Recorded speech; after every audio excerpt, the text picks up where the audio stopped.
1903. What else happened in 1903 regarding airplanes? Anybody know? Yeah, the Wright brothers first flew a plane. So how do you think these guys have done against the fast-moving planes in World War II? Not great, right?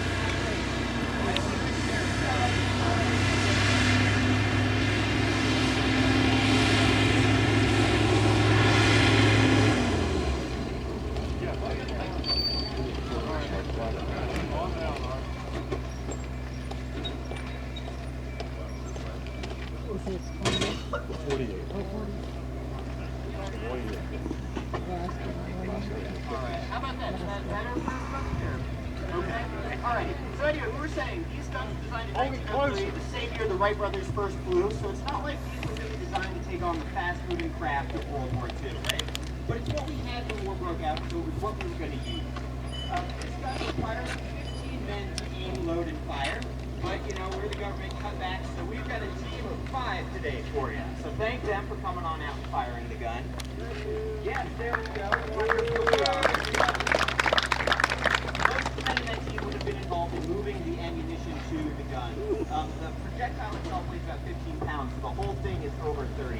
And if you're trying to fire off as many shots as you can, you really need a whole team moving that back and forth. But we're really just going to do 2 shots today. The first thing we're going to do is load a spacer round. So that's going to give you an idea of how the mechanism works. And then we're going to load an actual round in there and fire it off. There's no projectile, but it's about a half pound of black powder. It makes pretty good noise. So I'll let everybody know when that's going to happen.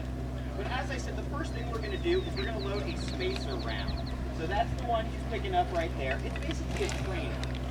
He's going to go ahead and push that into the rear or the breech of the gun. And you see how that breech comes up and kicks his hand out of the way? It protects his hand and it seals up the back of the gun so nothing's going to come out and fire.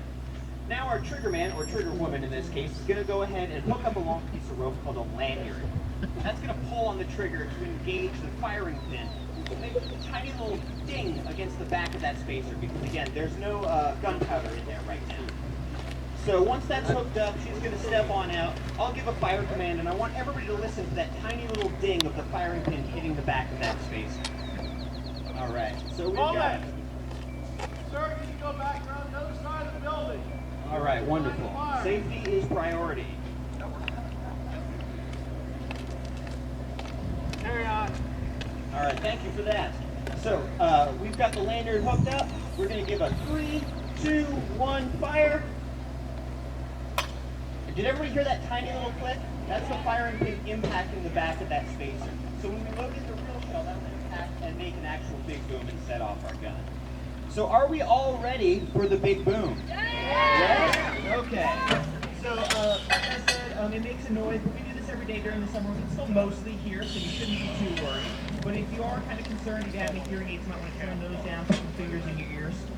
What we're going to do is go ahead and load that live shell. Around here and make sure this way they tell them not to come forward. Again, he's going to go and ram that home into the breech of the rear of the gun. We're going to go ahead and attach the lanyard. All right, everybody ready? We've got 3, 2, 1. All right, we are clear. Thank you so much for coming out, everybody. I will tell you we'll have another fireman coming up. And also coming up at 12, we've got a great guest lecture on anti-submarine warfare up at the museum, so make sure you check that out. If you have any questions, find someone who's green or somebody green, right? And let us know. Other than that, thank you so much for coming out, everybody. The blanket is little. I get you down on the opposite side. Ladies and gentlemen, again, thank you for coming out. There will be a still arms demonstration around 2 o'clock. For those of you that enjoy seafood and macaroni mix, there's a great thing down here in the mess hall. We've got to try it out. It's good stuff. We've got water down there.